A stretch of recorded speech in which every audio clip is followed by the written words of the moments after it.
Just start the recording. But yeah, Just start the I fucking couldn't. recording, Montrell. God damn it. It is started already. Okay. Good. I couldn't make it past the first episode. It was So what's interesting about this show is it's everything that people complained about, right? They always complain that Western anime shows or anime live action shows in general aren't anime. Yeah. Um, so they did make this show anime. The problem is this is one of the few exceptions where they could have just went really grounded with the live action anime show because so my thing is like this, right? I put it on Twitter, but then I deleted it, and then I didn't really have anyone else to talk to about it. So my thing is this: the reason why I predict people don't like this show is because you can tell the creators love Cowboy Bebop. They copied everything from like the original show. You can tell. It's very anime because anime in itself is corny as fuck. Like we can all sit here and deny that anime is not corny as fuck, but it is. Like I told someone that I was like, actually, anime in this acting is fucking terrible. It's like, no, it's not. I'm like, it is. It's fucking terrible, or it's not our culture. So it comes off, not always, but like it's the way the dialogue's structured is very stiff. Japanese dialogue in things that are voiced tends to be very stiffly delivered a lot of the time. And I think that's just because of the translation, right? That's why dubs tend to suck, because they deliver it in that way, and that's not how English shows tend to be, you know? Yes. So besides the small stuff like, the unnecessary banter between Spike and Jet and all this other stuff like that, because like I said, I did watch a couple of episodes, or I made it past the first episode, but it was just really hard to watch because it was so anime, where this show where the anime itself is not anime. The anime compared to other animes is grounded as fuck. Yeah. So I expected the show to be even more grounded. Like I like the cuts and like I like the Tarantino-esque shots they were doing. I like that shit. It's just I expected to be more.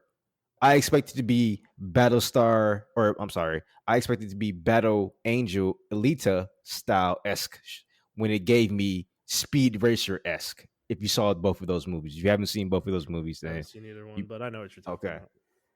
So Battle Alita was more grounded, and Speed Racer was over the top because Speed Racer is over the top. So I expect that to be over the top.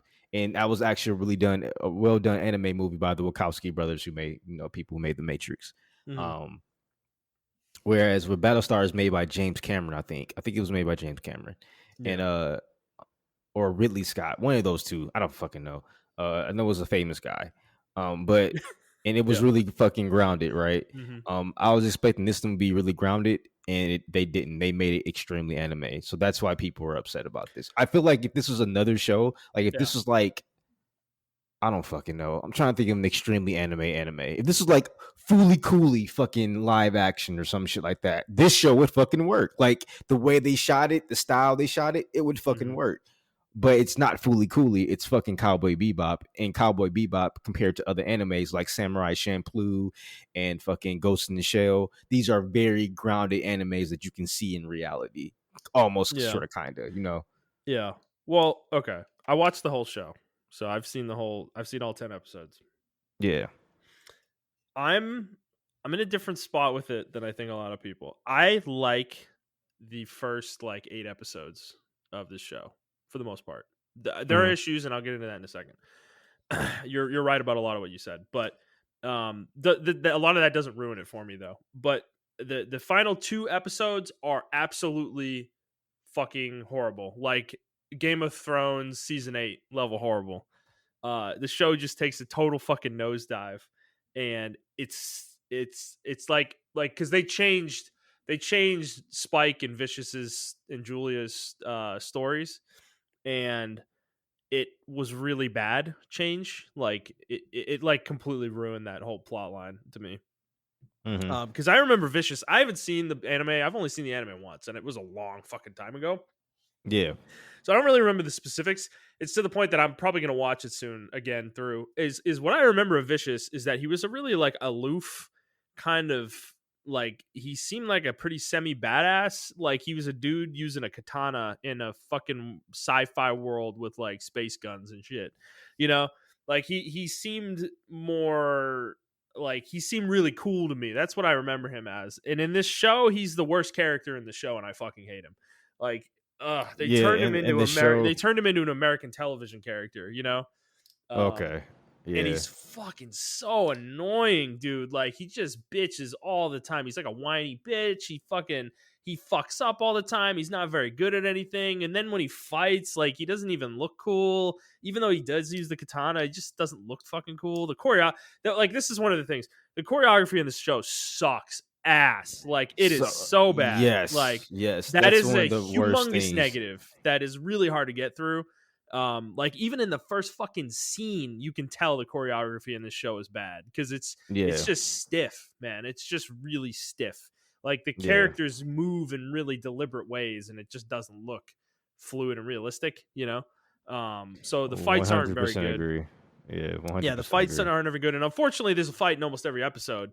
What I will say is the gun fights look better than the actual like martial arts fights, generally speaking, for the most part. So like there are times where the show actually does look decent when there are fights happening, but Yeah, that's usually when somebody's primarily using a gun and not actually trying to punch people, you know. So there's that. The other thing you said about the look of it, like I actually like the way the show looks for the most part. There's certain characters that are off. Like Vicious doesn't look good. I didn't really like the way like I didn't like Julia either. She just didn't like, and the way they wrote her just was not, I don't know, she just wasn't compelling to me. But what I will say in the shows in the positive side is that I think they did nail a lot of the characters. Like I think the primary cast is actually really good. Like I think Spike, I liked Spike, I liked Jet, and I liked Faye. Like I think they all okay, did a I think they did an okay. admirable job with those. They did. My only beef with Faye is Mhm. they turned Faye, and I saw someone say this, and I said, "Fuck yes, that's exactly what she is." They turned Faye into an NPC Borderlands 3 character. That's Okay. exactly what the fuck Okay. she is. I this is where me not seeing the original anime falls off a little bit. I don't remember how Faye exactly was in the original show. I don't remember her being as boisterous as she is in this show. She was Um boisterous, but in like a more yeah. elegant way. Not Yeah. elegant. It's just like No, a I more think elegant's grown a up. good word. I remember her being she was like she was an adult in a way that wasn't obvious. Like you could just tell she had a lot of fucked up shit going on, you know. Yeah, And in this yeah. show, they almost play it off as comedy a lot of the time with her. I think there are scenes where it doesn't work with her sometimes. And I love the actress, by the way. I think she did a No, phenomenal job. she's yeah, right. It's She's really just good. that part. They wrote It's the the character way. weird. Yeah, yeah. Yeah, they did. They did. And then even Jet, I felt like he was Oh, played really well. he I sounds exactly like Jet off the Yeah. anime. It's insane. That guy Yeah. did his fucking research, bro. It's just the end of the show is really the final episode is really fucking hyper depressing, dude. Like I'm just gonna spoil it. If you haven't watched Cowboy Bebop, the Netflix adaptation, skip ahead. So Montrell, this is probably you're gonna laugh your ass off when I tell you what happens. So you know how so Spike died, right? Or quote died, right? Vicious killed him or whatever. And the whole Yeah, show is them like Spike wasn't like Vicious wasn't even aware Spike was alive for a while. And then Spike reveals himself. And then the rest of the show is them kind of tiptoeing around each other, but Vicious is trying to kill Spike again. And then eventually there's this huge confrontation, you know, at the church or whatever. yeah. Um, at the end. And they have the fight that they have in the church, and it looks terrible. And then at the very end of it, Julia shows up and she fucking shoots Spike out a window, trying to kill him. And then she captures Vicious and throws him into a fucking like storage room and tortures him. What? Yeah, she decides that she wants to be the leader of the syndicate. at the very end of the show Oh my because god, are you Vicious, fucking yeah, kidding me? because Vicious killed the elders, so it was literally him at the top of the syndicate, and then she basically incapacitated him and took over. And she was like, "Yeah, I want to run the syndicate now, bitch. I'm sick and tired of being the fucking one, always having to be protected or whatever." And yeah, but she before she does that, she shoots Spike out a fucking window, basically like rejects him entirely and tries to kill him essentially. And he somehow lives again. I don't, not explained. It just happens. And then Jet fucking, well, he found out that Spike was part of the syndicate and fucking hates his guts and tells him if he ever sees him again, he will kill him straight up. And I don't think there was ever a confrontation like that in the anime. I don't even know No. if Spike ever found. I don't even know if Jet ever found out Spike was a syndicate, ex syndicate. I don't even know if that I think he secret ever got does at the revealed. I think he does at the end, like towards the end, but Spike is already on making his last walk. You know what I'm Yeah, and saying? he To he Vicious. dies anyways. So Yeah. yeah, so they don't even get to have any kind of discussion about it. And I don't think in the anime Jet was like, "I hate this guy, get fucked." No, he Um, wasn't. so It was in it was this, really sad. It was actually like Faye and Jet were like, fuck, we just lost fucking Spike. Like, yeah. it was pretty bad. Yeah, dude, and yeah, so in this, it like completely, it could. There's like they have this twist ending that just sucks. It feels terrible. Everybody hates each other. Faye just leaves at the end. Like after saving them, she's just like, "All right, I'm gonna go find out who I am. See you later." She's just like, "Whatever, fuck it." So the ending is really bad, and that totally ruins the entire show. Because from episodes 1 through 8, for the most part, I think like tonally they feel fine. They they're different from the anime, but it's in a way that I found acceptable. Like they were kind of establishing their own version of these characters, and I liked the way they interacted with each other. There's some really fun moments in the show. There's actually a lot of like down moments where they're kind of just talking with each other, and it's cool. Like, which does remind me of the anime, because I remember there being a lot of moments like that in the anime where they're just like fucking chilling, like talking to each other and talking shit or whatever. Yeah. So there's some cool stuff there, but ultimately the show is just dragged down so much by a lot of its negative elements that it's hard to recommend unless you haven't watched Cowboy Bebop. That's really the only way I can recommend this. Is like, if you haven't watched Bebop, the anime, this might actually be enjoyable for you. But if you have watched Bebop, you're not. I don't think most people are gonna like this. So So what's funny about that? I was watching the first episode with someone who never watched anime, and they're like, I just put it on. Just I didn't even say what it was. I just put it on, mm-hmm. and after the first episode aired or played or whatever, and they were like, so what show was this? It's like Cowboy Bebop, and oh, this is one of your favorite anime, or this is your favorite anime of all time, right? I'm like, yeah, and they're like, yeah, I didn't like it. It was kind of corny. Is the show, is the anime like this? I'm like, fuck no, it's not like this. So they didn't even know what the show was, and they were like, yikes, like they didn't like it at all. Yeah, But that could have just been one person, that one person. But I thought that was pretty funny. I yeah. like I said, I agree with you for the most part. Like, I think the anime or the show has a chance. I Well, I, clearly I they're going to like, continue it. That was what they were yeah, setting up. yeah. I So, think the show has a chance. I think the way they shot the show is my main issue. I think yeah. if the action scenes had been a lot more fluid, and it was less comedy and a little bit more serious, Mm-hmm. because the show does a good blend of seriousness and like comedy. I mean, the No, the show anime is rather. actually legitimately funny at points. I Yeah. think. Some people Uh, some people were making fun of some of the dialogue, but I thought there were moments that were actually funny. Like, yeah. I think people were being really, really harsh on it. To be mm-hmm. honest with you, I thought so. My main complaint was I think some of the talking scenes dragged on too long. If they cut Yeah. that in half, Mm-hmm. then I think the show will be okay. Like, it will be acceptable from a lot of people, because a lot of the dialogue in the original anime got the point across in 30 minutes. They got everything a point. They got Mm-hmm. all the episodes done in within 30 minutes.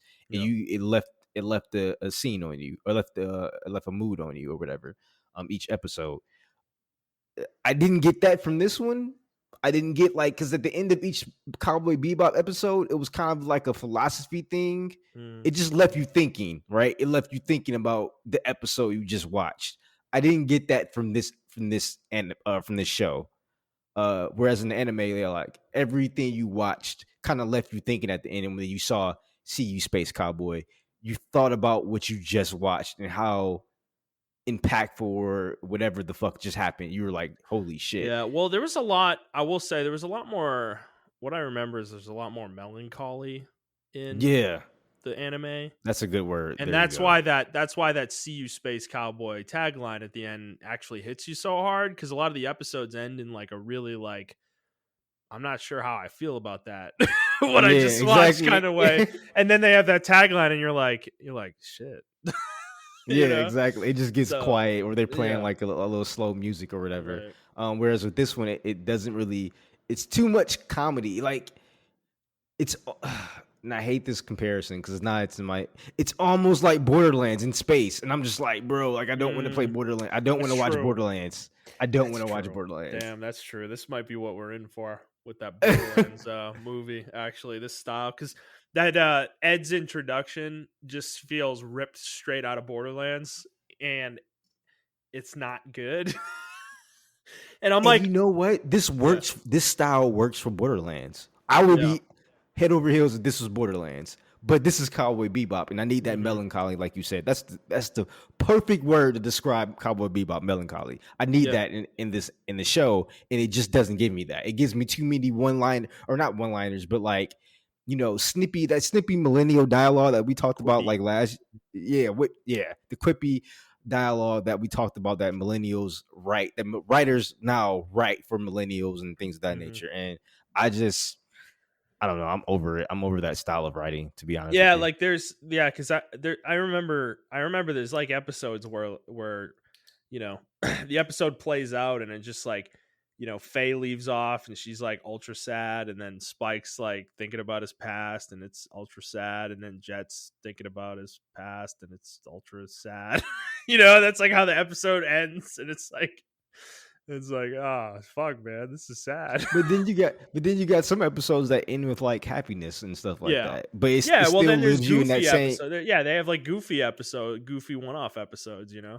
Yeah, but Um, it still lives you in that same like, what the fuck did I just watch? Like when they first mhm, got Ed, is like you're like, what the fuck did I just watch? yeah. So I don't know. But that's my take on it. I mean, I think people should watch it. But I wouldn't expect the world from it. You got No, to go just into it with the. just go in, just don't look at it as Bebop. That's really all, because it's ultimately not, and going forward, if it gets another season, it's definitely not gonna be Bebop. It's gonna turn into something completely different because all 3 characters around the Spike, Vicious, Julia storyline, they're all alive at the end of the season, and that I don't like, where do you go with that? Like they've completely Yeah, like swapped the pyro dynamic around too, where Julia's now the one in control. So that means this is why I'm not really looking forward to it if there is another season, because like all the characters are disconnected now. Like Faye left, Spike's not welcome on the Bebop anymore, Jet's flying around by himself. Like what is this show even gonna be? Like I don't it's just I don't know where they go from there, because what I see happening is that it's going to be some weird shit where like you're going to have like Vicious like double crossing some with Julia, like trying to double cross people, trying to get back in control of the syndicate, and then somebody probably fucking allies with Julia and then double crosses her, and fucking weird shit's going to happen, dude. Like I don't know. It's going to turn into America. It's going to turn into like the CW shows. That's what it feels like. You know how like when you're you're watching like Arrow or some shit, and yeah, somebody who's man. been on the team for like 2 seasons like betrays the team and like helps the villain, and then they get fucking forgiven a season later and they're brought back into the fold. Like that's kind of what this show feels like it's going to go down. Like that's the road it's going to go down, and This is just uh why can't they? that I mean, doesn't. I recommend everyone to, if you can, if you watch Rurouni Kenshin, the anime, watch the goddamn movies. That's how live action should be shot. That's one of the Mm, best live action anime movies I've ever fucking seen in my life. It's really mhm. good. It sticks to the source material, and they get like a season done within 2 hours. It's fucking amazing. Yeah. So, I recommend watching that to everybody. But yeah. Anyway, these video games, man. Yeah, right. Let's get into it. So, hello there. This is the Player's Take, episode 146. I'm your host, Justin DeSimone, joined by my co-host. He's clipping through Battlefield 2042 maps. Montrell Rice. Hey, what's up? How you doing, man? Tired and ready to go. I know, me too. Let's get through this. So, for those of you who have listened before, this is our weekly show where we talk about video games, video game news, and other topics pertaining to video games. We post at 6 a.m. Central Time on Fridays on Apple Podcasts, Google Podcasts, Spotify, Stitcher, and your favorite podcast app of choice. And if you'd like to send us a question, please do so at theplayerstake01@gmail.com or at theplayerstake on Twitter.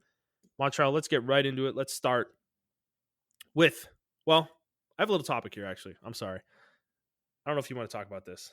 Did you ever watch that video I sent you about Halo Infinite? No.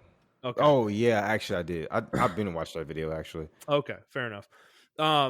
So I kind of want to talk about Halo Infinite because we talked about it last week and the last couple of weeks. We've been playing it a little bit and it's fun, enjoyable. But what we didn't talk about is the monetization, and this seems to be the big shitstorm around Halo Infinite. And I kind of want to get your feeling on how you feel about it at this point, having played the game for a couple of weeks now. I still like it. I think there's a lot of stuff they need to improve on. I really don't like the choice of, or the people kind of defending it, saying, "Well, it's free. It's a free to play game. What do you expect from the playlist?" And like, it's still a Halo game, and I think it needs to have that Halo staple, to last. I also don't like the battle pass. I think the battle pass. I haven't bought it yet, but I think the leveling, and the cosmetics needs a really huge. I will not be buying it. There's a 0% chance I buy the battle pass. Yeah, I think it needs a huge overhaul. It's terrible. There's no reason for the way they're treating armors, because there's literally hundreds and hundreds of combinations of armors you can do in Halo. If Halo 3 can do this, I don't understand why you guys can do it. So yeah, they need to improve that. Well, yeah. So the battle pass. So there was a video by a YouTuber named the Ackman, and I'd never even heard of this guy until a couple weeks ago. Montreal sent me a video of his, but I actually like the way he presents his videos. He's very like, feels organized, you know. Yeah. But he was talking about the game, and he has a lot of issues with it, and he's like a huge Halo fan, and he's very unhappy with the state of the game, and he compared it to Halo 5, and I don't know. I didn't play Halo 5. I really have no idea beyond what he said what the cycle of that game was, but the way he presented it was that it was an incomplete game that they added to over time and eventually made it into an acceptable game. You know, like, I don't know, it had the right amount of content, and he seems to feel like we're in the same boat at the beginning with Infinite here, in this beta. And the way, once he started going into it, and honestly, I haven't played Halo in so long. I said that last week, but I forgot how much shit Halo had in it. Even the early Halos, like, I told this you, game, man. dude, this game really fucking has like almost nothing in it. It's kind of fucking weird. Like, when he started pointing it out, I was like, damn, you're right. Yeah, like, what the dude, I fucking remember all snipers and all energy swords and shit. Those modes, those fucking random modes they had, and like, this game doesn't have any of that shit. And in terms of the playlists, they're awful. Like, they're so bad. You know, like, we don't have a Slayers only playlist, and the modes we have, like, most of them kind of suck, and they're missing a lot of modes that were in Halo 5. And this is, I just want to say something real quick. This is something I really hate about video games. There's certain series that do this, like gaming. Civilization does this too. No, it's not even modern gaming, dude. They've done this for so long. Like, I'm thinking of Civilization when I say this more than any series I can think of, is they will release a Civilization game, and then they will release like 2 expansions, and then they will release a fuck ton of DLC that adds all these features, all this content, all these civilizations to the fucking game. And you've got this super robust video game by the end of the game's life cycle, which is where we are with Civ 6 right now. But we were here at Civ 5, we were here at Civ 4, same situation. And then the next numbered entry comes out, and all that shit isn't in the game. It's all stripped out. They like take it all out, and then they sell it to you again. over like 2 expansions. You know, it's like, what the fuck, dude? Like Civ 5 released without religion in the game. Like that was the first expansion, was religion. And it was like, what the fuck are you talking about? No religion. Like what? Like what the fuck? How does a Civ game release with no religion system in it? This fucking didn't make any sense. You know, so shit like that happens every single cycle with that series.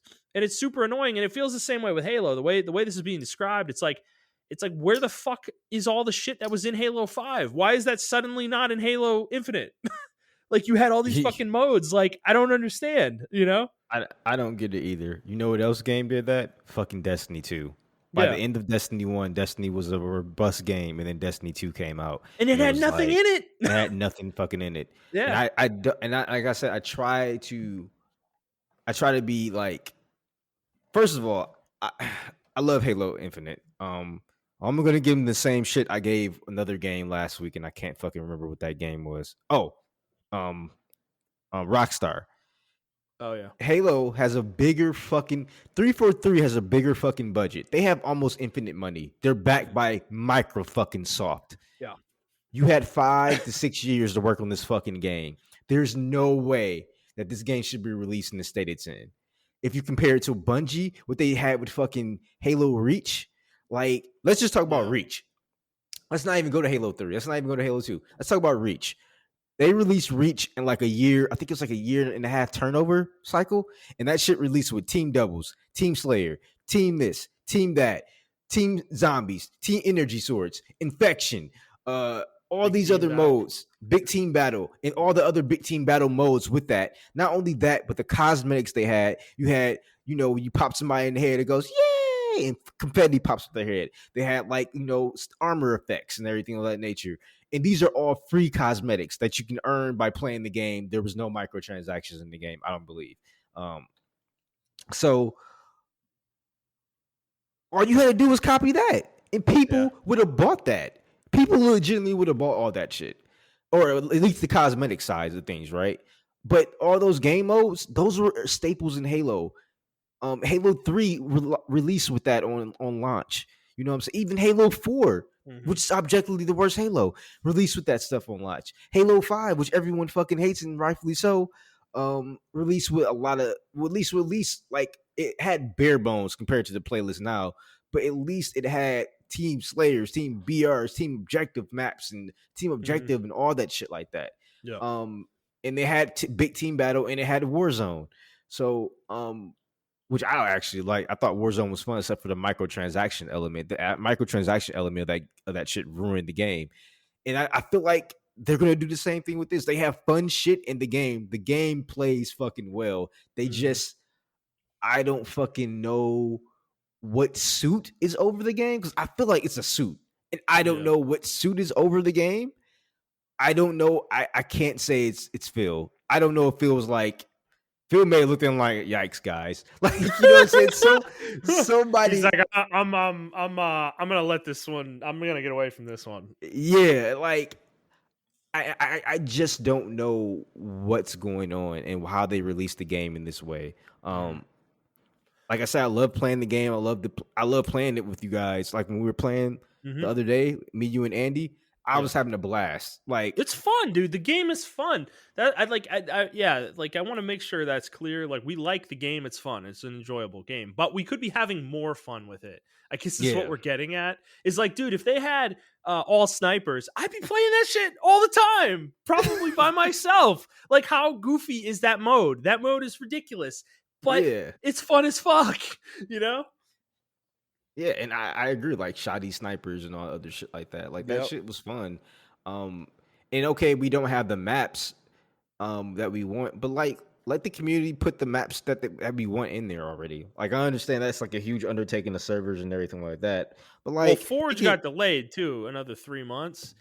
And the battle pass, this first battle pass season, got extended by 3 months, and that is a bad sign. That is not good. That's a huge bad sign. And I understand, like, I don't mind delays. If the Forge mode is fucking broken, don't release it right now. So I'm not even going to bitch about that, but I am going to bitch about it because y'all have 5 to 6 years to make this game. At best 4, but y'all had the biggest company behind your back.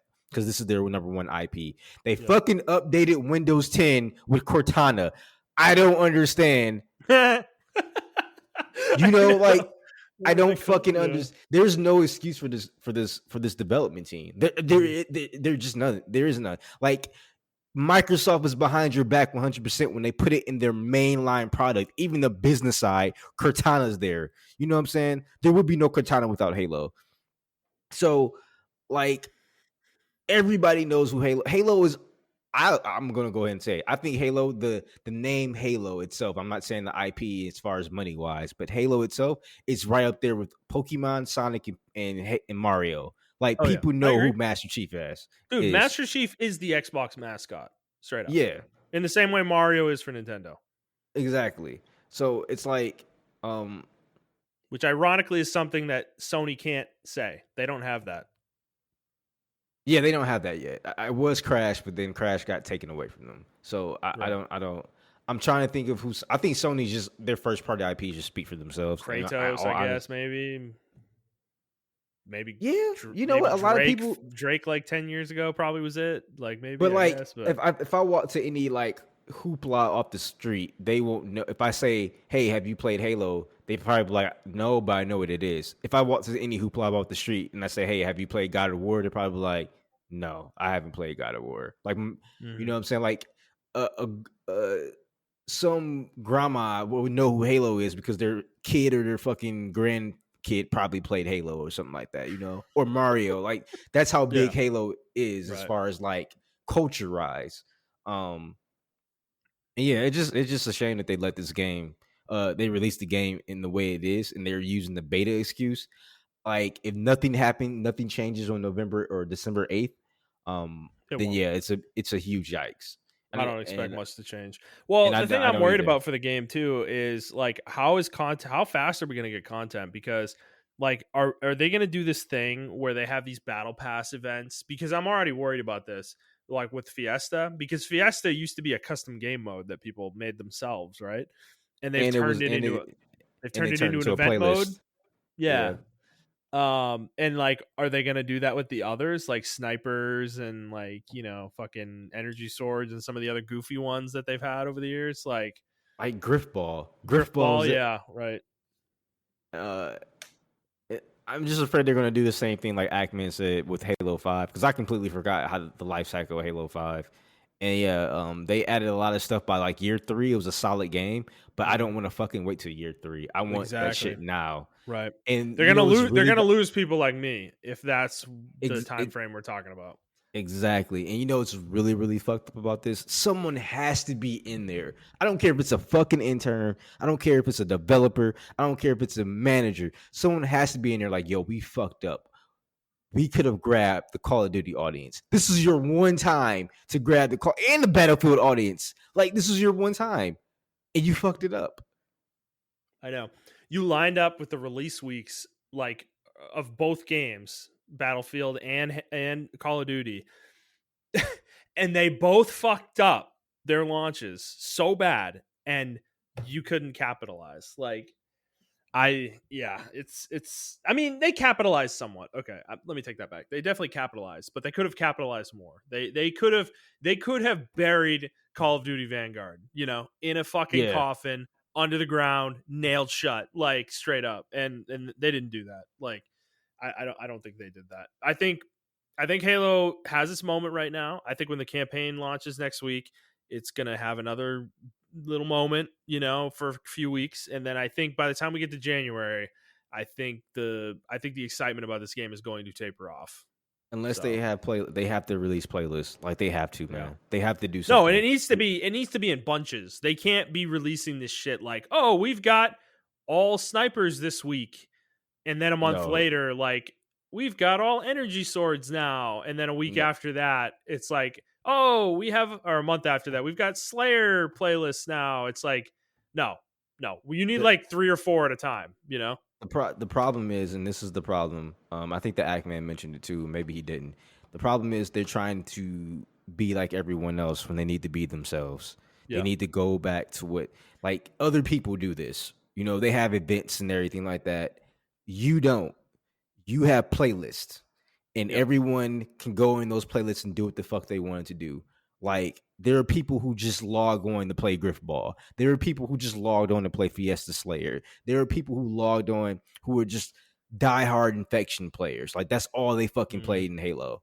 So Mm-hmm. you have, and it was huge. It was thousands of people, and it wasn't like Yeah. hundreds. It was thousands of people in this stuff. Yeah. So it's like, stop trying to follow the trends and just blaze your own path. Well, I feel yeah. like 343 thinks they're still lagging behind, but this game proved that they can actually do their own. Like Yeah. it's like the same thing with fucking Battlefield. You're not Call of Duty. You don't have to. You're a quality game. You just proved that 343. You guys are a quality studio, and you guys have the drive to make a really good game.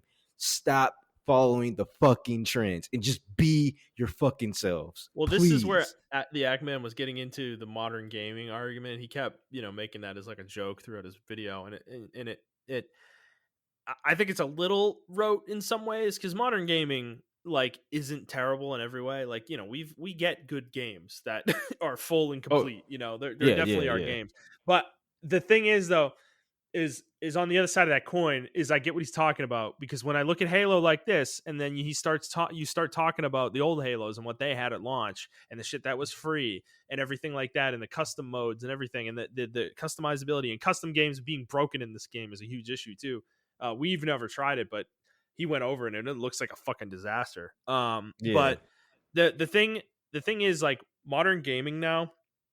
You remember back in like the 2000 like early 2000s where like tons of games had all this customizability to them where you could kind of make your own games out of it. You could like change the rules of the game or you could make custom maps or something in like Warcraft or StarCraft, and like all this really creative shit came out of that. Like Halo almost built like Bungie almost built fucking Halo's franchise off of players creativity. yeah. And we've gotten to the point now in the modern day where we're like most of the time we're not even allowed to make our own custom shit. Companies are super restrictive on what they allow players to do with their game, and then they sell us the shit that people used to do when we could do our own shit. They've like turned it into they've like made it a monetization model.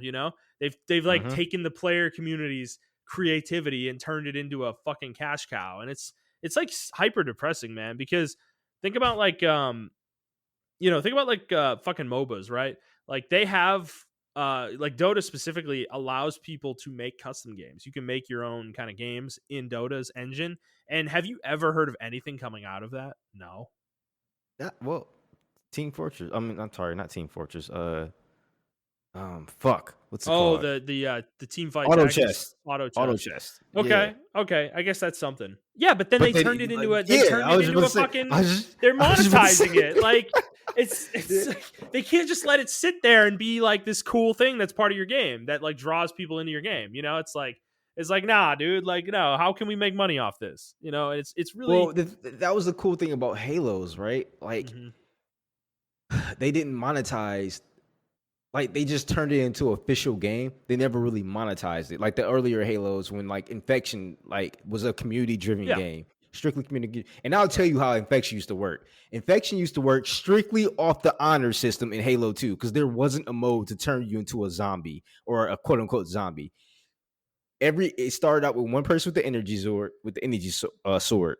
If that person kills you, you had the option in custom games to switch teams, like while you're playing the game live, right? You had the option to do Oh yeah. that, and people like they'll switch teams and they'll get their energy sword, and then they'll it was working off that honor system. That's So awesome. that's how the game was made. And then That's Bungie so was like, cool. "Yo, this game's fucking cool. Let's put it in Halo 3 as an official mode." And they did, and they did that for free. I guess not for free because you had to pay $60 to get or $50 at the Right. time to get So the game. they didn't monetize it directly, but it was part of the game experience and became a selling point of Halo over Yeah, time, which I don't inherently have a problem with that. yeah, I don't. It's what they're going to do with these modes now in Halo Infinite that I have a problem with because they're already doing it with Fiesta. And like they're going to do it with Griffball. Griffball is going to be an event mode that you only have access to every once in a while. Infection is probably gonna be an event mode that you only have access to once in a while when they run the event, and that is gonna suck. Like that is not gonna be fun. I think that's really gonna blow, and I I don't know. I just it is really depressing to think about some of these games because Halo, dude. Like how creative is that, man? They literally made a game mode. People made a game mode without a zombie element in the game at all. They made a game mode basically where you it's trying to enact the idea of a zombie plague infecting people. You know, like with Well, an energy sword. Like that's they did. It's so creative. well, It's you know like, what's funny? Like SWAT was made like that. oh SWAT yeah, was a that's yep, community-driven yep, game. That yep. was someone was like, "Hey, what if we just do all headshots with the BR?" And that was Mm-hmm. like, and that's what SWAT is. And then they put it as an official game in the rest of the games. But I don't know, man. It's just I feel like we sound like old men, and other people sound like old men. Mm-hmm. Um, but like they get away with it because kids legitimately don't know what the fuck they're like. Well, Even I even say 25-year-olds, they don't know this even shit. us, dude, we've Yeah. been conditioned. We didn't bring it up until I watched the Ackman's video. Like I didn't even think about any of this until he said it and pointed it out, dude. I'm like, how conditioned are we to just accept like the bare minimum now? Like this is gaming, man. Like I'm like, fuck, dude. Like he's right. There's like nothing in this game in the multiplayer. There's really not much. Like, what is the difference between ranked and unranked? The only difference is that you start with a BR and ranked. That's it. There's no other difference. Like, it's like what the fuck, dude. You know? And then like big team battle. Big team battle's kind of a mess. Like I don't really think it's a very fun mode. The only version of it that I like is Slayer. I think every other version of Big Team Battle kind of sucks. Like it's really chaotic and just not interesting. And the maps are like not that great either for it. So I don't know, man. I'm modern gaming. I guess that's it. You know, Yeah, I I like don't know, man. It's it's just it's kind of depressing. it It's is. kind of depressing because I feel bad for kids because they are conditioned. All they know is like Fortnite and Mm-hmm. Oh my well, god. they do know some kind of creativity with like Minecraft. That's like the Oh last game, man. The last yeah. game that has like the freedom to do whatever the fuck you want to do, right? Until they But come even out in with that, Minecraft 2, where they take it oh all away and they yeah, sell it back to you over the course of 10 years. yeah, it's just or like Roblox, right? I don't know if you heard of Roblox, but Roblox Mhm. has like custom games in it and stuff that I think kids can download for free, actually. Um, Yeah. so it's like those two games are kind of carrying on that tradition, but like people don't know that like all these other games came from stuff and Dude, uh Warcraft 3 spawns so many genres. Like, like, dude, tower defense, fucking MOBAs, like, fucking shit, man. Ugh. yeah, and they don't know that, man. Like Hmm. uh I was talking to somebody the other day and they're like he's like, oh, he likes to play like economy games and stuff like that. And I'm like, all right, cool. So he's like, yeah, like Civ 6 and things of that nature. I'm like, oh, so did you play Warcraft? He's like, no, I don't play WoW, man. I'm like, Oh no, my god. like Oh my god. he's Oh my 25. god. No, I'm taking the glasses off. Oh, facing him. Oh my god. Double face palm. And then the other guy, the friend that I was with, because he introduced me to the guy. He was like, no, no, no, no. He's like, you do know what World of Warcraft came from another game called Warcraft. He's like, oh, I didn't know that. I was like, my brain was like, no, and I don't even Montrell, play dude, Warcraft like that's a that. that's a tweet. I should just make that a tweet after the show. It's like you like a friend. Hey, have you ever played Warcraft? Oh no, I've never played WoW. And then like Picard double face palm picture Yeah, underneath. Like, oh my god, that hurts me. yeah, and I was just like, oh, I was like, no, it's like Civ, it's like Age of Empires and stuff like that. He's like, oh, I don't Mhm. play Age of Empires. Like, oh, you play economy games, but you don't play Age of Mhm. Empires. Oh my god! I was like, so you never played StarCraft? He's like, nope, I don't even know what that game is. I'm just like, oh my fucking god, bro. Dude, I was thinking about okay, I've been thinking about this a lot. Is like streaming when I don't stream with you guys, like what am I gonna play?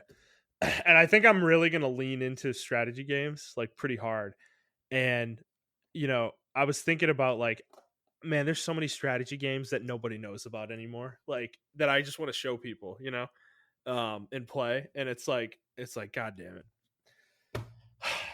I'm like in reverse though. I have to like, like we have to get popular first before I can actually pull that off. I can't get popular playing strategy games. Nobody's gonna watch me do that, unless they actually like me. So it's like it's between a rock and a hard place. But you mentioned Fortnite real quick, and I want to bring something up with them with Epic. So, dude, they bought Harmonix last week. Did you hear about that? Hmm. Isn't I that think so. depressing? Isn't that depressing? They're gonna make Fortnite musical content.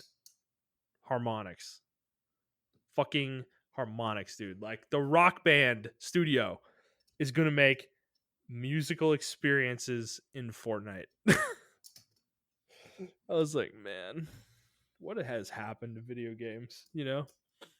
I mean, you remember Rock Band, man. Did you get swept up in the Rock Band Oh fuck yeah! What are you talking zeitgeist? about? Okay, who didn't? Okay, Yeah. I was gonna say, like, who didn't, man? Who didn't? Like, fuck, dude. I'm like, and this is where it led, is them getting bought by Epic.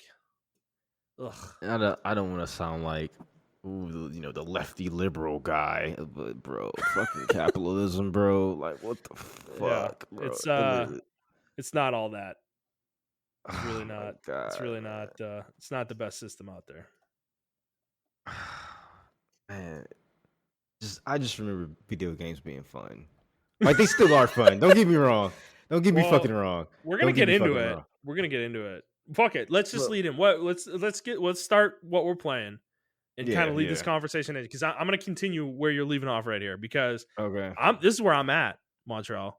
I remember when video games were fun too because They are fun. I just have to I'm play more I'm not, indie games. I'm I not have to, having fun with anything right now. I am in such a funk that I get in funks very often. You've heard it many times on this show where I don't know what to play and I can't like get into anything. But right now I'm in a severe funk. I've been in this funk for fucking like a month and I hate it and I want to get out of it, but I can't.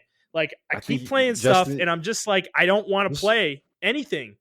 just go back to like reading a book or something. Remember you did that Dude, for like a month? I've been reading.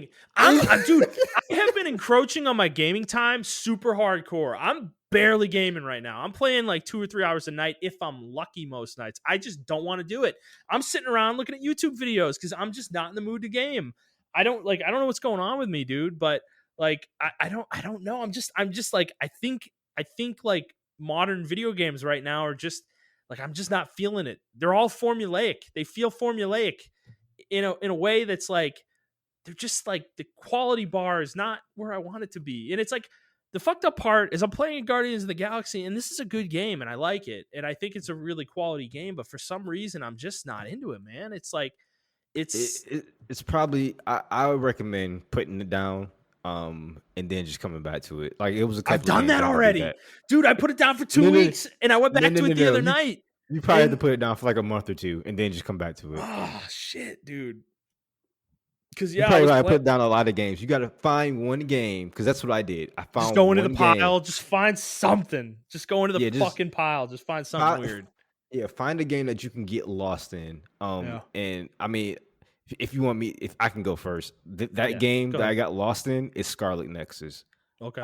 For some reason, bro, I absolutely love this game. I like how original it is. It Hmm. reminds me, you know what it reminds me of? It reminds me of that old fucking Namco games. Like when I got Dot Hack for the first Uh, time, and I yeah. was like, oh shit, this is like fucking crazy, bro. Like the story is crazy. Like Scarlet Nexus story is like they try too hard, right? They do. They try way too Yeah. hard to be complicated. It's Yeah. trying Yeah. to be like Matrix and all the other shit, and it's just not Hmm. working for me. But I enjoy this game so much because the combat and uh, the party system, how that works, and how you get Hmm. have to how you just don't unlock everything really easily. You have to like actually learn your teammates to like you get a reward out of it. You Hmm. get to use some of their moves doing your combos and extend your combos and all this shit like that. And I'm just really enjoying this game. The problem is with this game I have is that other people aren't fucking playing the game. I don't think this game sold that well. I don't think I'm gonna Uh, get a second Scarlet Nexus 2. I don't think yeah. so. Yeah. And I'm really depressed by that because I can actually tell that whoever studio within Bandai Namco made this game, they fucking tried. And guys, I applaud y'all efforts because goddamn, this is a good fucking action game. It's a really good action game, with the anime aesthetic on it, Yeah. and I just can't get enough of it. Like I'm like, holy shit! Like I'm just buried in this game, and just doing random combos. I mean, I posted my videos up on Twitter of me just doing combos and stuff like that and everything of that nature. Um, and I just feel really bad that it just reminded me of one of those old PS2 games, but like with modern controls that you can just get lost in and just do random shit. You can play Yeah. the game. There's a there's like unlockables in the game for free. Like you got to play the game 10 What? times, right? To get like a powerful What? weapon. Yes. And I was like, bro, Yeah. what? I read out on Reddit, like, yeah, man, I played the game. I beat the game 10 times, and I got this like ultra powerful weapon for both of my characters. I'm like, yo, I haven't seen a game do that in years. Like, what the fuck? That's so cool to me. Yeah. Uh, but besides that, I mean, besides Scarlet Nexus, I've been playing Apex and Halo Infinite. I mean, you're right. I don't have nothing to say about those games. I did play Battlefield 2, or Battlefield 2042 rather.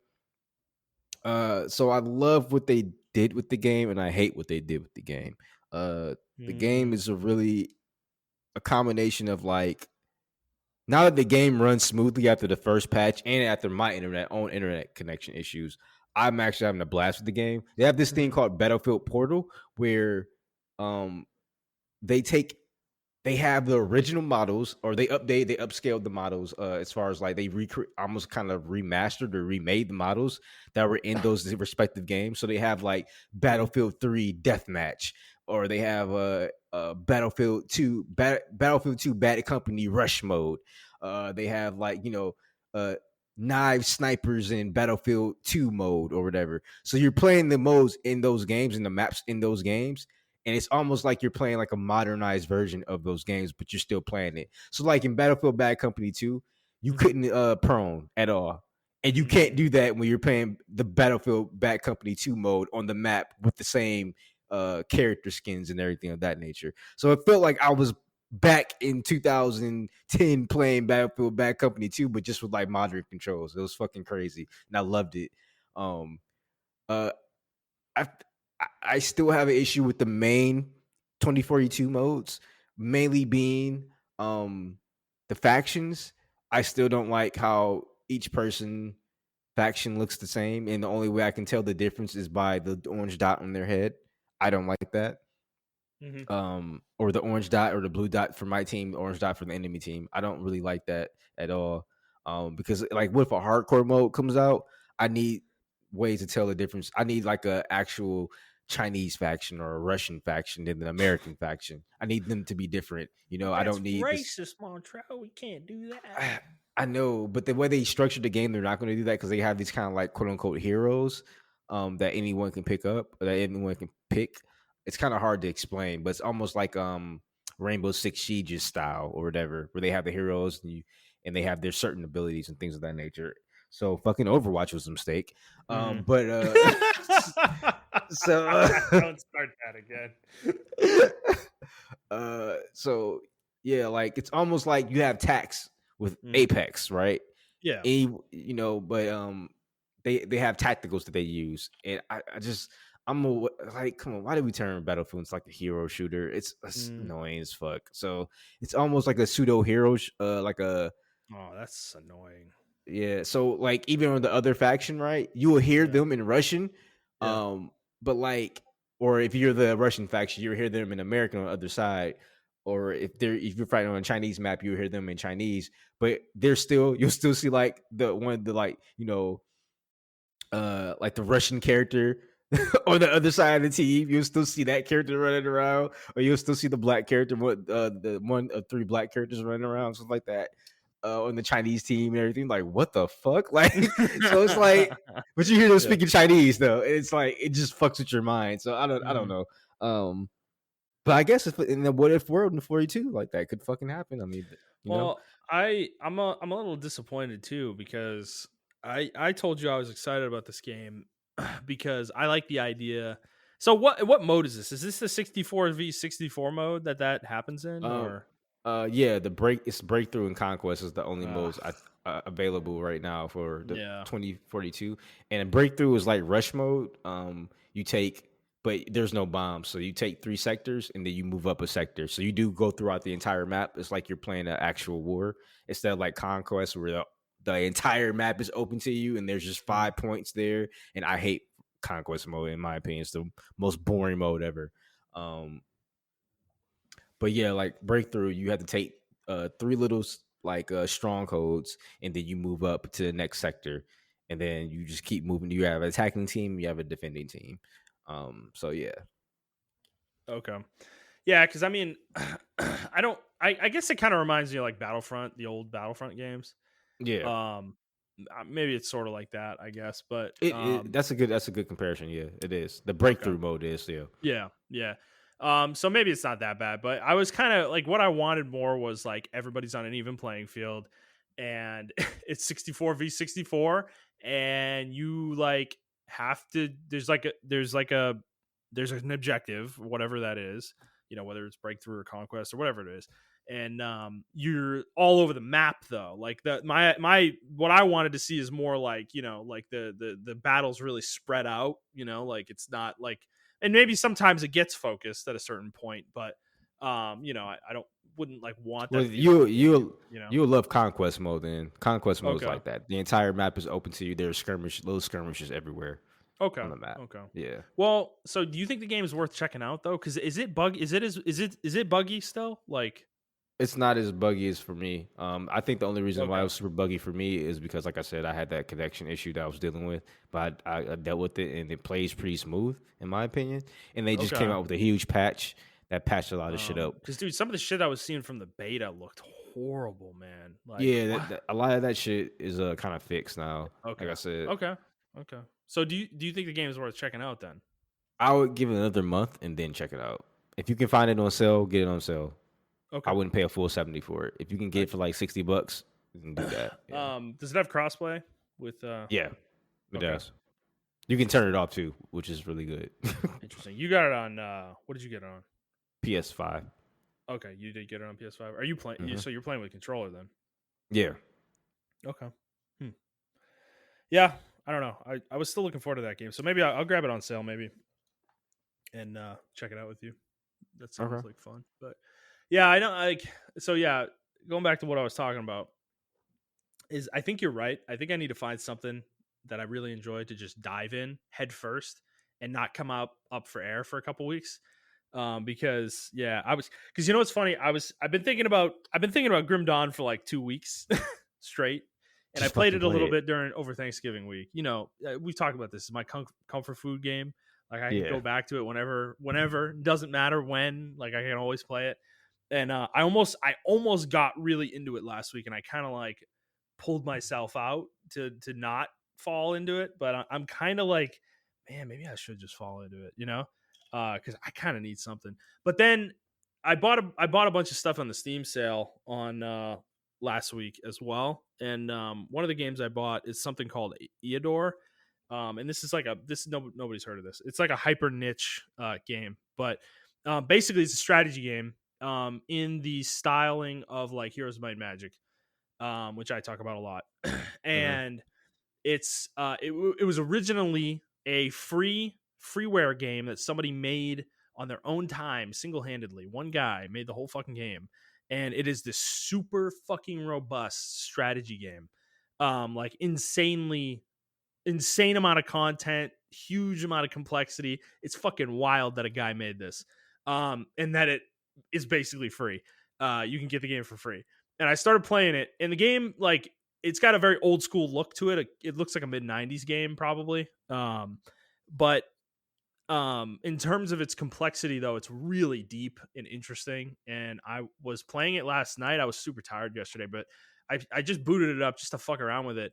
And all of a sudden, 2.5 hours had passed, and I was like, "Fuck!" I was like, "I didn't mean to play this long," and I was like, "Shit, this is kind of fun though." Like, fuck, dude. So I don't know. Maybe I'll lose myself to that, maybe, or I'll actually spin up Heroes of Might and Magic and just fucking play that. Something I actually just really enjoy. Because I have this giant pile of games. I got some games. Like last week was my birthday, so I got some more games. But I'm just like staring at them, and the only thing calling out to me is like Shin Megami Tensei 5 maybe, and I kind of want to pressure you fuckers, everybody, to get Mario Party, because I think that would be super fun with us, but you know, everybody's got to get it. Do you actually own it yet or no? I don't own it yet. I should buy it. Because Yeah, I I have should it. buy it. DJ has it, right? Yeah, DJ has it. DJ has it. And then Andy wants to get it, I think. So that's it. There's our 4 right there. You know, we don't need anybody else. Or we convince Jed or Snakes maybe to get it. Hey, Snakes and was interested too. That can be our board game night. We all come over your house and play that shit. Dude, So fuck technically, yeah, it's I'm a board totally game. down. Dude, I'm totally down, man. I'm totally down. So I don't know. I'm like I'm like in between stuff right now, and like I was playing Guardians, I was playing Disciples Liberation a lot, and that game is like aggressively mediocre. Like I don't know any other way to describe it.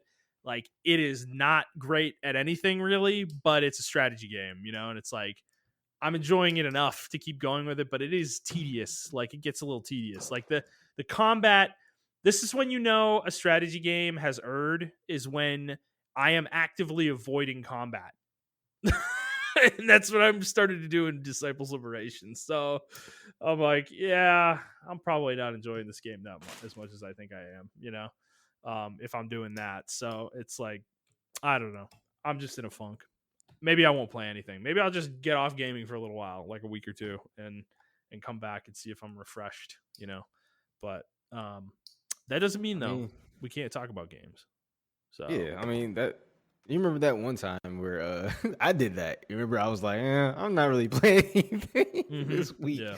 And I did that for like 4 weeks straight, and then I Yeah. went back into gaming. So I think maybe we all just need a break from our favorite hobby sometime.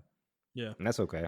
I mean, true. I do it. We do it all the time, dude. It's like a job. It's like a second job, basically. The way we do it, like me and you, the way we play video games is like a second job.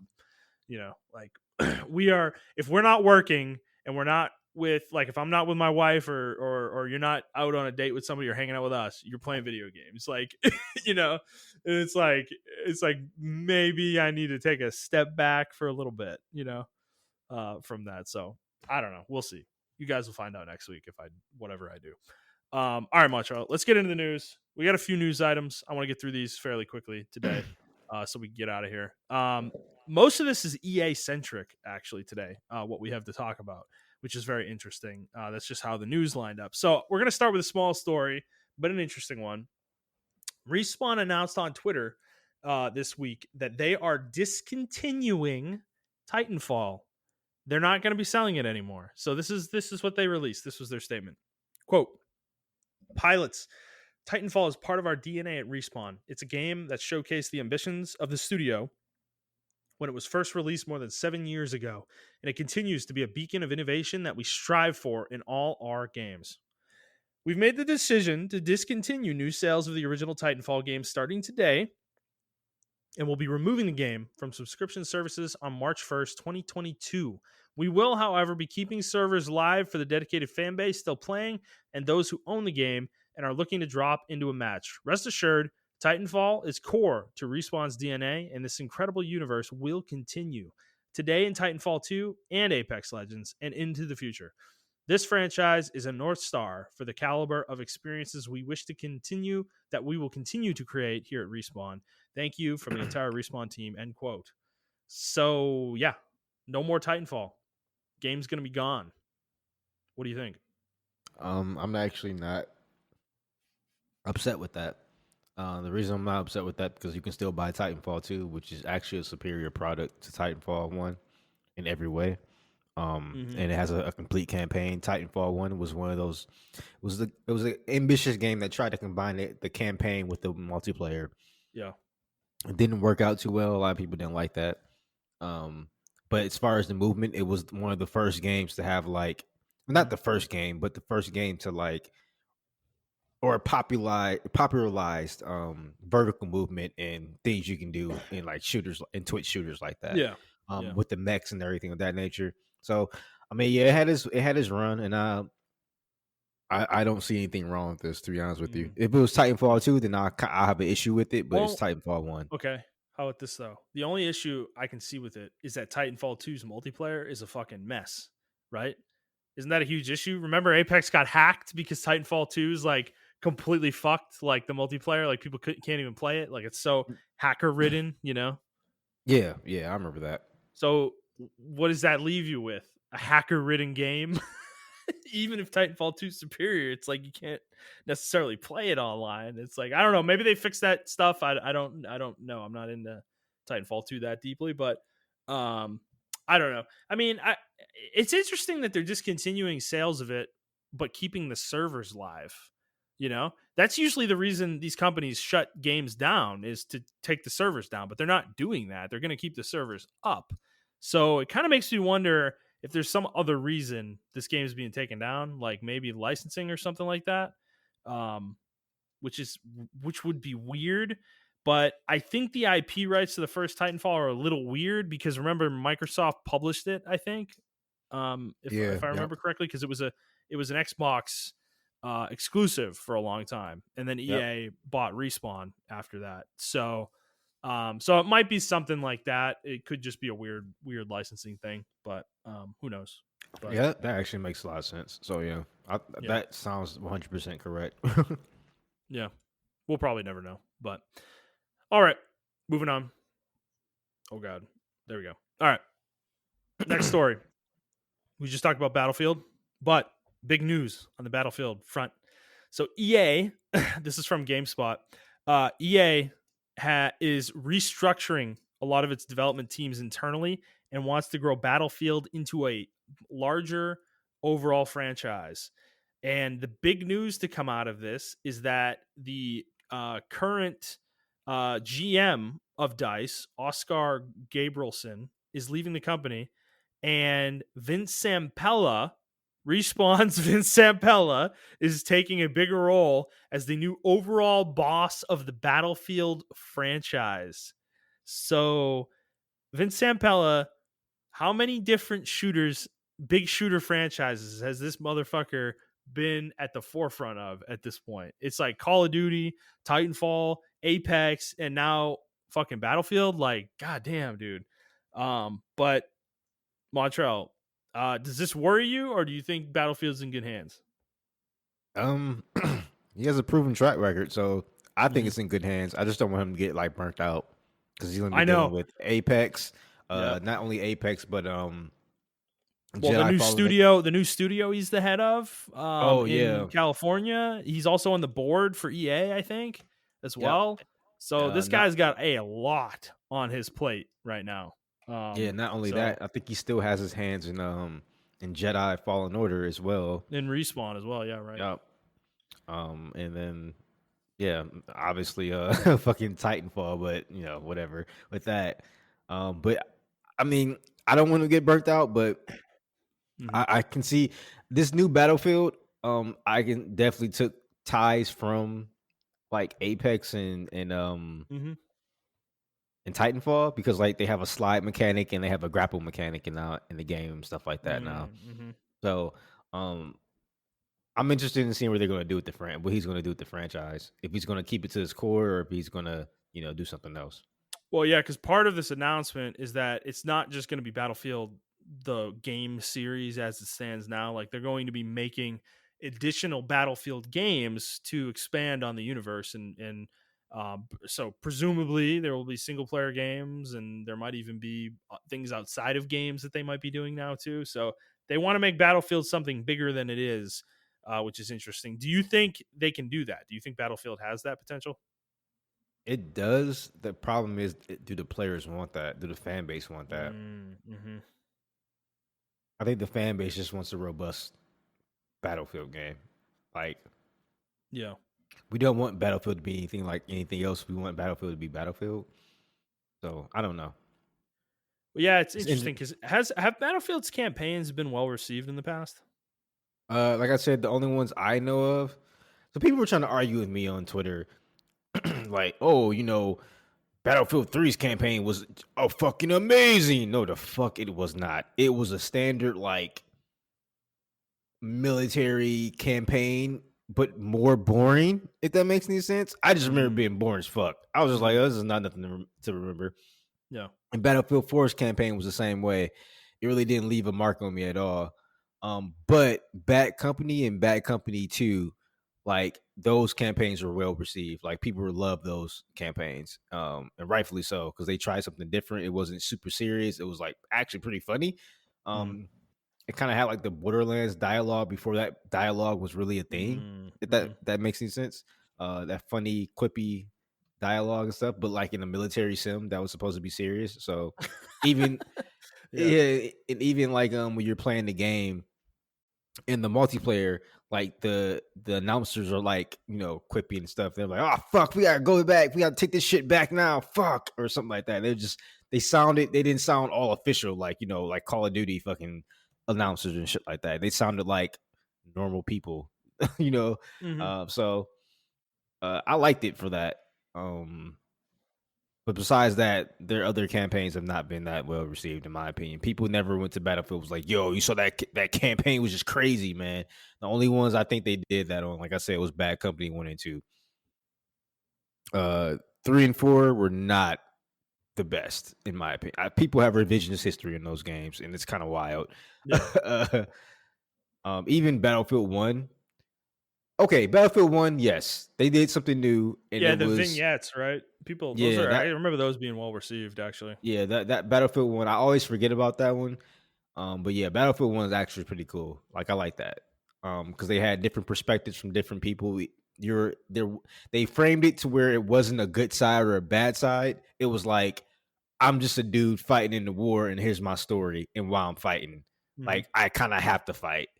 And it wasn't framed like, oh, the Germans are, or like the French are trying to take over the German. It wasn't framed like a bad guy, good guy situation. It was framed like, from the soldier's point of view, I actually have no idea what the fuck is going on. They drafted me into this war, and now I'm in the trenches with the fucking shovel. What the fuck, Mm-hmm. And it's Yeah. like certain points in the campaign where you're fighting another soldier, and y'all just stop fighting because everybody else is dead around you. You're like, yo, why the fuck are we fighting? I don't even know why I'm fighting you, bro. Like, Mm-hmm. you know what I'm saying? Yeah. So it was pretty cool. Mm-hmm. Fair enough. All right, Montrell, let's move on. We get our last EA story, and this one is interesting. So, Matt Goldman, the senior creative director for the new Dragon Age game since 2017, has left Bioware, and he is a 25-year veteran of Bioware that is departing from the studio. And this email that was sent to Bioware staff, and this was from Kotaku that originally reported this. Uh, this was a pretty icy email, so I'm going to read it out. Quote: "Hi everyone. I hope you are well. I'm writing to inform you all that Matt Goldman is leaving Bioware. We have mutually agreed to part ways, and his last day is today. We understand that Matt's departure has an impact on you as well as the game's development. Rest assured, our commitment to a high-quality Dragon Age game has not wavered, and we will not ship a game that is not up to Bioware's standards. We, including EA's executive team, have absolute confidence in the leadership here at the studio and the people working on this game to carry forward our vision." End quote. Isn't that a really icy email? You've seen these before, I feel like, or we've Yeah, we've experienced we've seen these before. we've experienced situations like this. This dude left on bad terms. He either got booted out the door or he said, "Fuck it, I'm out. Peace." Because the fact that it says we have a mutually agreed to part ways and his last day is today. When Today. that's in the email, their last day is today. That's not a good parting. Like they didn't part on good terms, straight up. Like that. Yeah. So Yeah, I don't think this was. You go ahead. I wonder what happened. I really wonder what happened. Well, I want to talk about this in the frame of the game, Dragon Age 4. Like this game's been in development for like 6 years now, or 5 years or something like that. And this game's been through a lot of tumultuous development. And because remember, when we first started hearing about this game, it was going to be a live service game, which EA and BioWare have since decided not to do. It is going to be a fully single player game, but that indicates that they don't know what to do with the game. And it makes me concerned that the creative director leaving on these terms. I'm kind of feeling like this game's not in good shape. Like I'm legitimately concerned about this game. Like I think it's in a bad state. But what do you think? So I think I feel the same way as you do. I mean, he was an artist that worked on Baldur's Gate, Jade Empire, and the first few Dragon Ages back in the Mm-hmm. day, and he also worked on Halo Wars, which I fucking love. Um, so I don't know, man. For Mm-hmm. him to just leave, and these are all great single player games, by the way. Yeah. So maybe they wanted to add another element of multiplayer to the game after they just told us that they weren't going to add a multiplayer element to the game. And he Mm-hmm. was like, "Yo, I'm out. Fuck this. Like, is this my project or is this y'all's project?" Mm-hmm. Like, that's the only way I can see someone leaving. Or maybe he's just tired and burnt out, and he just needs to leave. Well, the other option is that the game that EA and Bioware aren't happy with the state the game's in after how much Yeah. time they've had, and they maybe they gave him an ultimatum, or they really put his feet to the fire, and he just said, "You know what? Fuck this. See y'all later." Like it could be one of those situations too. And I'm just, I just don't know, dude. I don't know when we're gonna see this game again. Like, I don't know when it's gonna come out. Like, I really think if it comes out before like 2024 at this point, I'm going to be surprised, like legitimately surprised. And that's bad. That's not good news because that means the game will have been in development for 7 or 8 years. And what other game that Bioware made was in Uh oh. development hell for seven Uh or eight oh. years? It's Don't called say it. Anthem, and we know how Don't. that one turned out. Yes, sir. So I don't know. I'm not getting good vibes of this game. And the other problem is that, to be frank, like Dragon Age as a franchise isn't really that good, you Uh know? oh. Oh, you. And to put this and to have this game in this situation with a These are the franchise. words of Justin DeSimone and not me. Shut up. You agree with me. I know you agree with me, dude. Don't try to hide under the table, you fucking coward. No, I mean, we've talked about this before when you were playing Dragon Age 3. Is that as an IP, it is it's kind of an average fantasy IP. Like it's really not that No, exceptional as an IP, you know? you were 100% correct. Like Dragon Age 1 is literally Lord of the Rings, right? Lord of the Rings. Yeah, there you go. I Yeah. was trying to think of it. I was Yeah. like, it's Lord of the Rings. Dragon Age 1 is literally Lord of the Rings. Dragon Age 2, huge step down. It takes place in one city. Everything else is not fleshed out. Dragon Age Inquisition does a lot better. Um, but it still didn't give me the oomph I wanted. I don't know what that oomph was. And Mhm. remember too, so you guys had to take my opinion too from with the grain of salt. Because remember at one point I hated fantasy. Oh I yeah. just recently started liking fantasy. Mhm. So uh take my words with the grain of salt on that one. I'll be honest with you on that. Um but I was really looking forward to Dragon Age 4 because I actually liked Inquisition. I learned the lore of the game, and once I learned the Mhm. lore and learned the lands, because I played Origins and I played 2, everything started to make sense. And I was like, Mhm. oh, okay, like this is a really robust, well, it's a Mhm. really coherent game, has a cohesive story, and everything of that nature. So yeah, I'm really wondering what they took with the game. Like, I don't know, man. I don't know. Well, Inquisition, to be honest with you, Inquisition was the yeah. one that put the game on the map. Like, Yeah, I'm it being was. 100% honest with No, you. Origins wasn't that popular. It was a CRPG. A lot of people hate Origins. They think it sucks, and I disagree. I think Origins is a good game, but It is, yeah. I think people really fucking hated that game though because it wasn't like CRPGs at that point in time were extremely unpopular. Like it was a genre that had been pretty much dormant for 5, 6, 7 years, and I think the gaming industry at that point in time did not want games like that. You know, so people do not have very fond memories of Origins, even though I think it's a good game. I think it's Yeah, well yeah. made, but If you guys do play it on PC. Don't play it on Xbox yes, 360. absolutely. Don't play it on console. Play it on PC. Yeah. Yeah, 100%.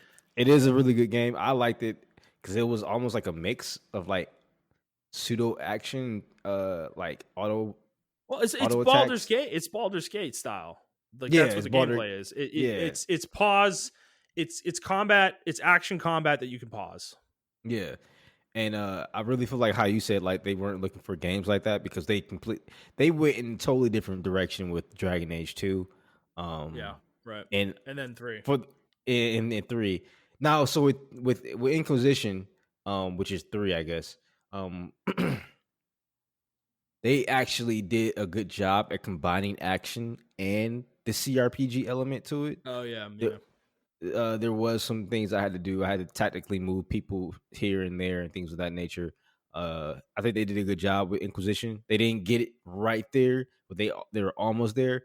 But Dragon Age 2 was just fucking terrible. Because I was playing the CRPG of Dragon Age Origins, and I wanted to take that into Dragon Age Inquisition or Dragon Age 2 rather, and it was just like, no, we stripped all that shit out, and I'm just Yeah. like, yo, like this is Yeah, not fun. they over adjusted, yeah.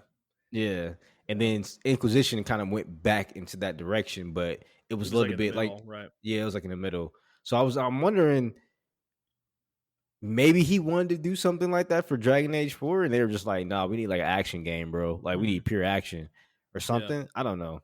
I don't know. Yeah. We probably would never know, but unless he does like an Well, interview. you never know. Jason Schreier Yeah. might get the scoop. If this game's a disaster, he'll probably be interested enough to find out. But okay, I want to kick this a step further. I'm getting into real tinfoil hat territory here, but dude, my concern about this game has grown, and having played all the Mass Effect games recently and seeing the way they're teasing Mass Effect 5 or 4, whatever they're going to call it. I don't know if I trust Bioware anymore. I don't know if they can make a good Mass Effect game, Montrell. I'm That's a little totally I'm a that's little totally worried within about your it. right. Because I've No. been thinking about this a lot. And how do you continue that trilogy? Like after that trilogy, like what do you do? There's options, but a lot of them aren't very appealing, in my opinion. Like I don't think they're gonna be the good basis of an interesting story. And they already tried to leave the Milky Way entirely with Andromeda, and that was a complete fucking disaster. So I I don't know, man. I think they should continue Andromeda. I I think I that really might be the do. best choice, actually. Ironically, people wouldn't think that. That's probably the most like under the radar choice they have, but that might actually be the best choice. Yeah, I think they should do that. If they want to incorporate somehow, well, no, in Andromeda, all the older people were all the old crews dead because of 600 years in the future. So Well, fast forward the universe like 1,000 years or something, and maybe there's yeah, technology where you can get through the dark space of between the galaxies like quickly, and the two galaxies are actually able to interact with each other now. And you see some evolution but like from the Milky Way, like where technology and everything is gone. Maybe you do that. I don't know.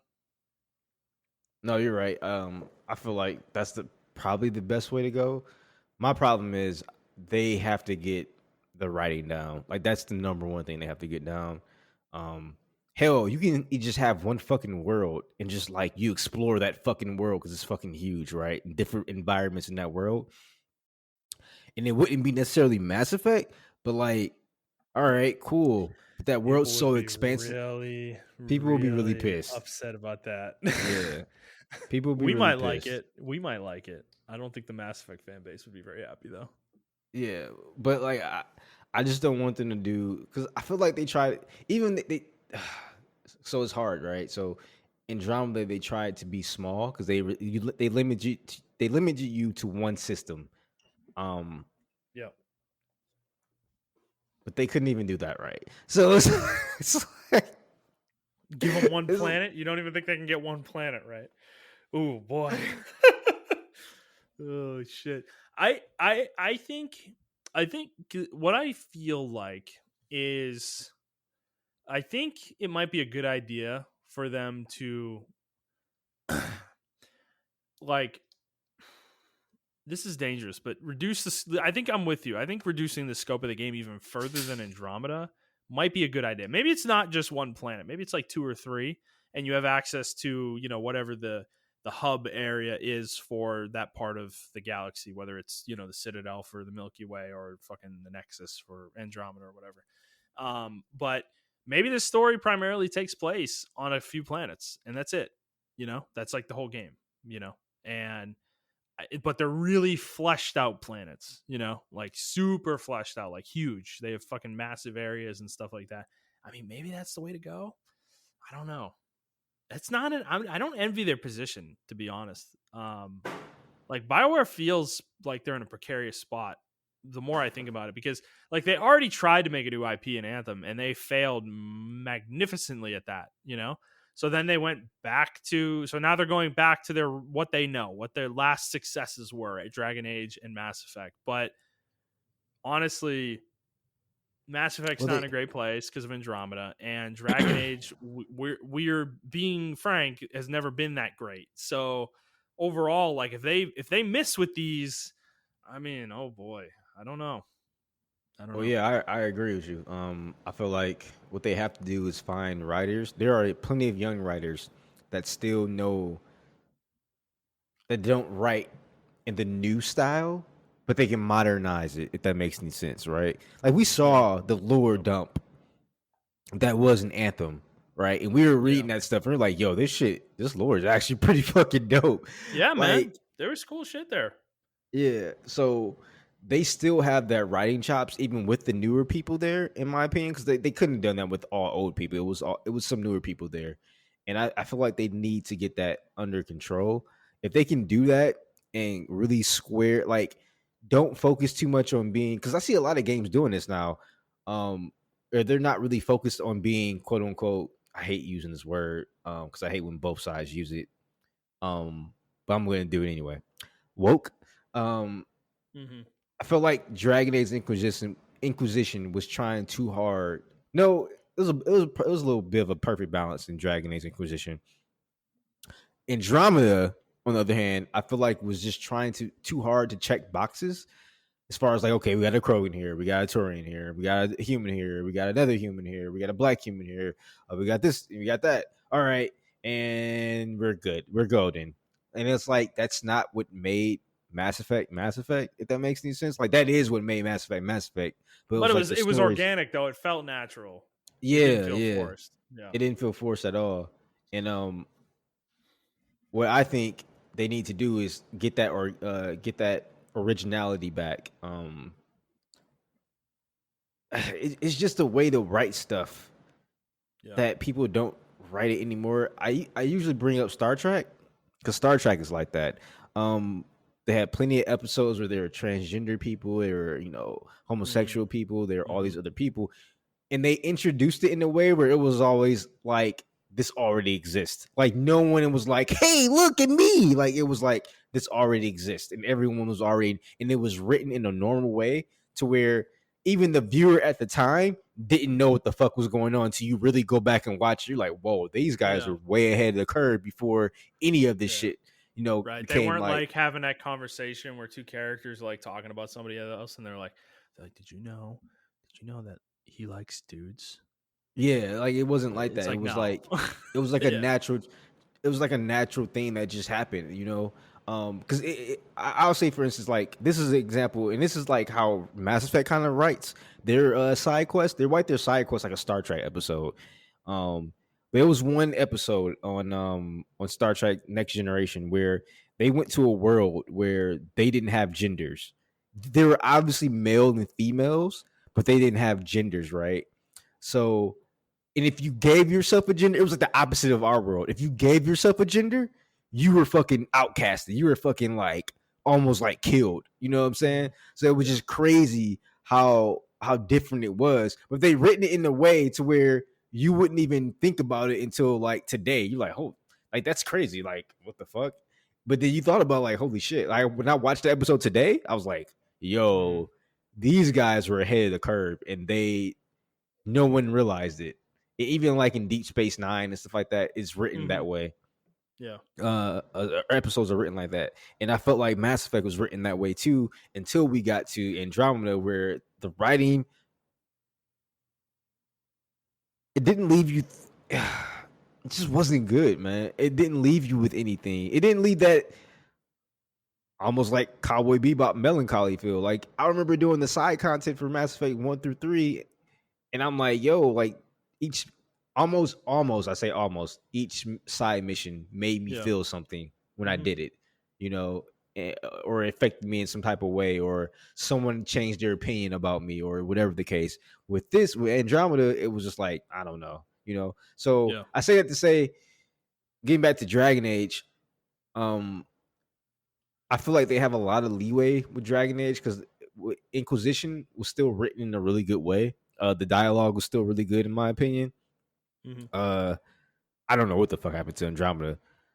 So I'm not really worried about Dragon Age's writing. It's the game itself I'm worried about. And that's Yeah. always been Dragon Age's fault. It actually has the opposite effect of like Mass Effect. Yeah. So Yeah. Yeah. Well, yeah. Yeah. Yeah. Because, I mean, dude, if you really think about it, Bioware's games, like the pure game part of the game, like the gameplay, the movement, the interactions with things in the worlds that they make and things like that, they haven't really been that good, really, like almost ever, like it's kind of funny when you think about how great some of their games are, but from like a pure control standpoint, like they're not really that good. Like Mass Effect controls in a really janky way. Like most of the games just don't feel like Mass Effect 1 and 2 feel like shit, to be frank. yeah, 3 is better, but it's still not like a great game in that regard. Like it doesn't feel like a great game. It's like better by comparison to 1 and 2 by a mile, but it's still not up to snuff in my opinion. And then Andromeda is kind of the same. It like the combat's better and everything, and there's more like versatility and stuff like that. But in terms of overall control, I still think the character kind of controls poorly for the most part. There's like weird shit in that game too, where like you can't manually go into cover.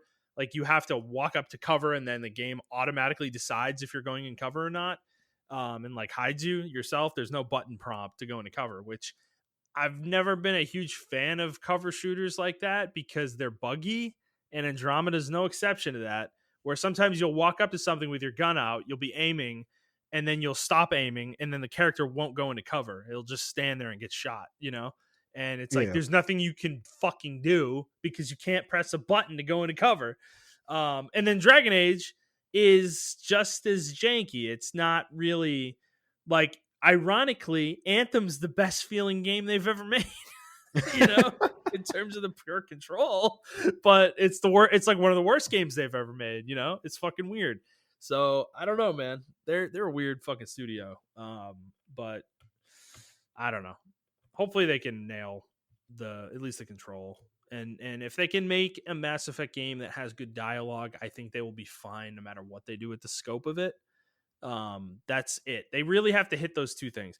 The dialogue is essential. They have to get that right. If they get that right, the gameplay can be a little bit not as great, but I would really prefer if it was good. Like if it was really refined Andromeda combat, I would be really happy with that game.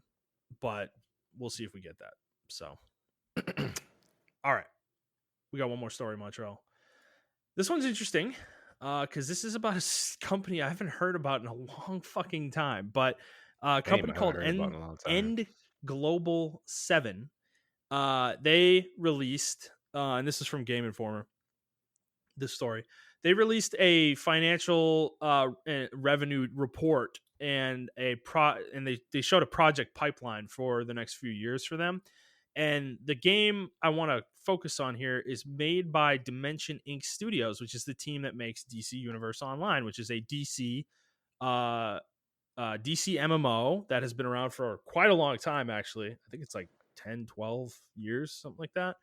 Yeah. It's stuck around for a long time. It had a rocky launch, but they fixed it pretty quick. And I think it's actually a really popular MMO in for the most part. And it's kind of captured that like superhero MMO niche. But that studio is working on another MMO unannounced, and it is going to be in the Marvel universe. It is going to be a Marvel version, basically, of DC Universe Online. That's what it sounds like. So I find this interesting because Montreal, did you ever play City of Heroes or City of Villains? Do you remember those?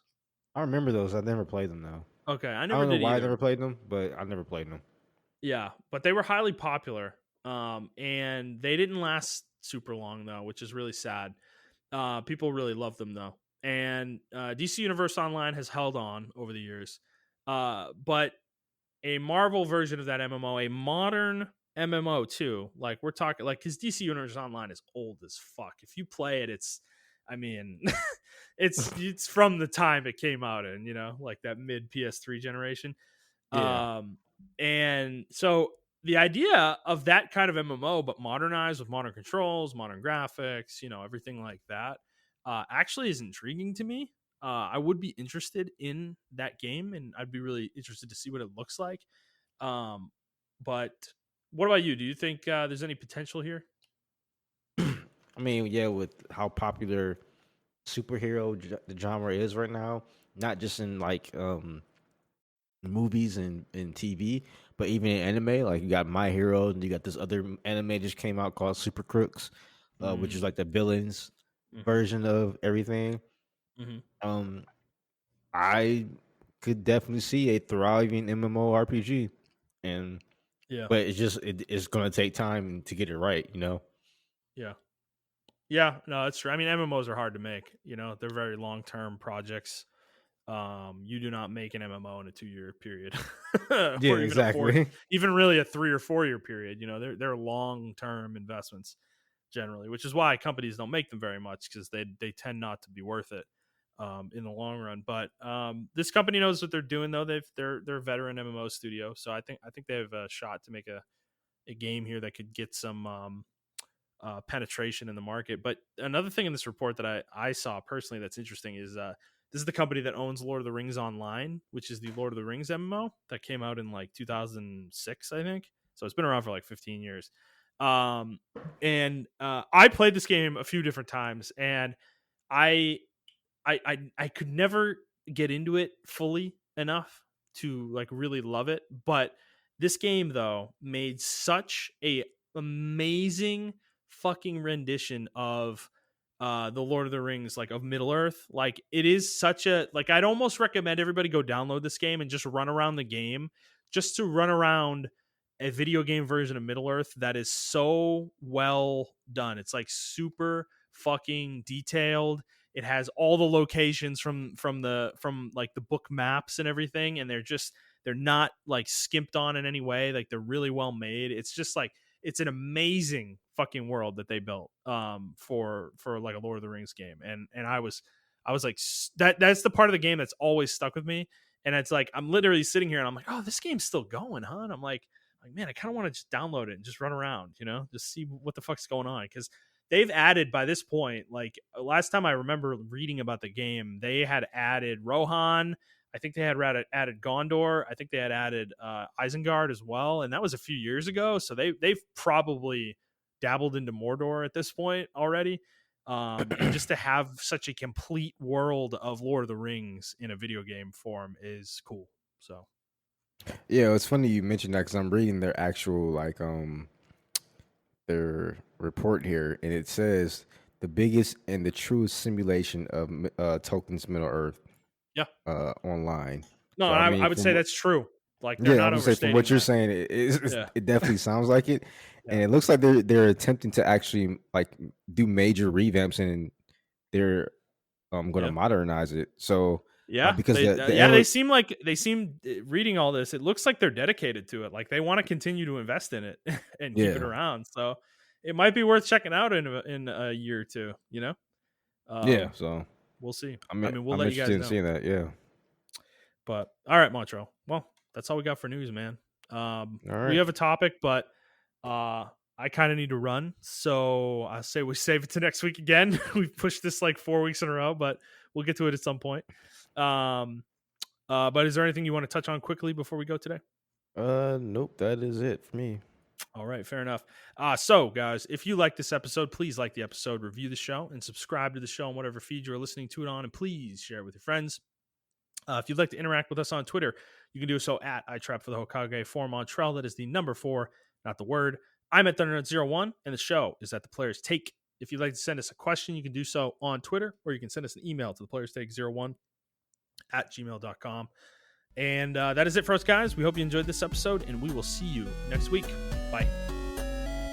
Bye bye.